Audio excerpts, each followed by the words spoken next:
we are working together, and sometimes we take words like collaboration, collective intelligence for granted. What is collaboration in our context? I think collaboration is an active participation. It's inclusion. It's an act of inviting people in your space and sharing with them the ideas, thoughts, and be open to hear, to listen to what they said, respond to that, and be able to be open to actively communicate, actively engaged. All of that for me is comes under the framework of collaboration. Yeah, I think of collaboration as a very difficult exercise. I believe that, as you said, sometimes we think that because we are working together, we are collaborating, but it's not always the case. Actually, very often we perceive people without actually checking what people would love to do and would be great at doing. So for me, collaboration is actually an effort in understanding what people would love to do and how they could feel happy to share their knowledge, understanding, skills in a way that would work well for everyone, but also that would make themselves happy first. So there is no sort of sacrifice of, you said, collective intelligence comes from diverse perspectives. So we need to identify first those different perspectives and different skills in the space to make sure that I'm not drawing, Karen is drawing. I'm not speaking French, you are speaking French. You are not cooking pasta, I will cook pasta. You know what I mean? It's a just simple exercise that we should all practice to make sure that we really perform, we really do what we enjoy in a way that then the collective effort makes all of us happy.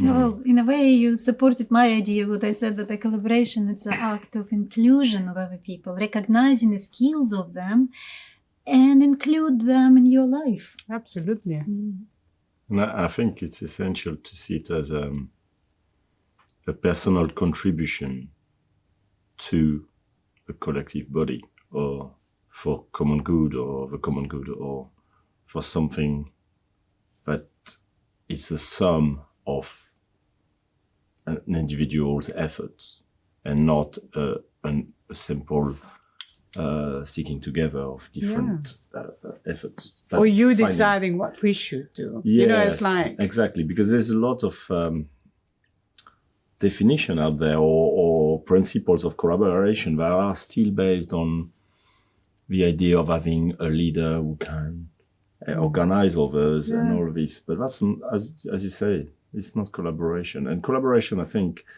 in what we're trying to do in these projects and with education, it takes time and effort to listen to and to reject also things that we don't want to collaborate in, because Absolutely. Often we get embroiled in things. Okay, we say yes, and then we don't know what the final project will be, or so it's a difficult word to define, but it's also a difficult process. It is. And it shouldn't be taken for granted. We should define what it is before we start collaborating. I think, what is it for us today to collaborate, and not in general, I think. I have illustrated on what you have just said, where I think collaboration is a bit different from people walking side by side in the same pace. But it's about, this is a game that I used to do back home, where two people are trying to walk with three legs because one of our legs are tied together, where we physically cannot move forward if we don't work together, talk to one another. What do we need to do? We need to pace ourselves. We need to really understand how each person walks in order to move forward as a one person, two person. So for me, this is about really knowing the other person well enough that our skills intersect rather than just go in parallel. And I think that's a really important aspect in collaboration. Absolutely. So mutual understanding, respect, responsibility. Yeah, these are all, and again, back to listening, where we started from. So this was our definition of collaboration. Of course, the one we just were talking about here. What would be your definition of collaboration?